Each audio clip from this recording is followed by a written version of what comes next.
We're back with Dr. Rachel Daigle, Professional Counseling Services, talking about whether we have our standards set too high or too low when we're dating. And so why would we set our expectations high, for example? We set them high in an attempt to, it stems from a need to control, okay? And that sounds kind of bold and negative in a sense, but that's not really what it means. It means that I've witnessed or I've experienced rocky relationships, maybe that of a parental unit, maybe in their own life, a lot of times in our own lives. Okay, we learn from those relationships, but it's an attempt to control and create the best possible outcome. And again, if you work with that criteria of not necessarily, dark, 6'1", thank you, all these kinds of things, but really, what are some of the values? Are you open-minded? Are you passionate about our relationship? Can you hear me? Are you respectful of one another?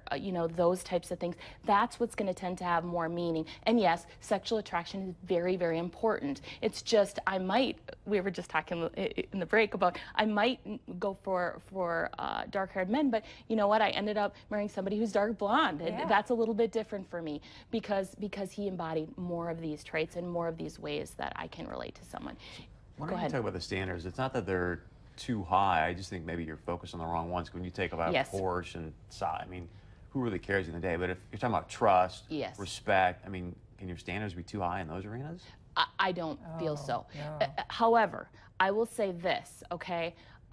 Trust, there are make it or break it's, okay? If you can't trust your partner and you choose a monogamous relationship, and some people don't choose monogamous relationships, and that's okay too. Around this area, culturally, people are like, what? Then it's not, but most do. So trust is very important in a monogamous relationship.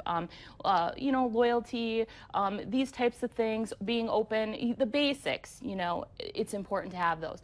If 70% of the time, the research that I've been talking about here today is Dr. Jill Castro and Dr. Marcia Reynolds, okay? They're both clinical psych people.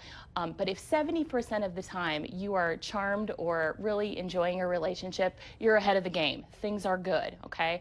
And the three things that I think are, and I hope I remember all of them, acknowledging the flaws of your partner. And sometimes they're not even flaws. Just so you know, it's just from your perception that they're a flaw. In other situations, somebody might be resolute, intent, focused on a goal, in their day-to-day life, and that is very helpful and purposeful. However, in a relationship, it can be viewed as stubbornness. So being allowing of your partner's flaws, and of course that's within reason and what you've agreed upon within your relationship and within your union.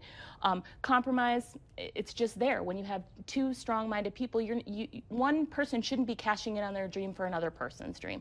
That's stomping out the other person, and we don't want to do that and not allowing them to be who they are. Compromising communication.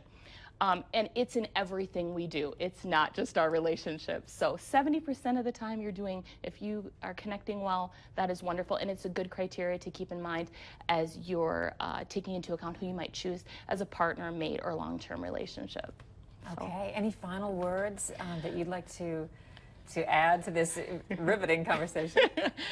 Trust yourself, and yes, that means even if you have had extremely high standards in the past, trust yourself to go inside or with someone else and look at your self-awareness and say, why am I choosing this? Am I doing this to create a safe environment? Am I doing this to control something? And that's not misguided. The safe environment and the healthy relationship is not misguided. It's just maybe I'm going about it in a maladaptive way, is what we would say. In a way that really doesn't serve me, and I'm limiting my choices to having that relationship that I ultimately want that's fulfilling. And I would also say, you do not get everything in life from your partner, okay? That is, happiness is your personal responsibility. It doesn't mean that your partner doesn't influence that, but that responsibility is your own, each of you. And if each of you take care of that on your own, it's going to come together in a really remarkable way. Great advice, as always. Thank you. Thank you for having me. Glad to be here. Okay, we'll be right back.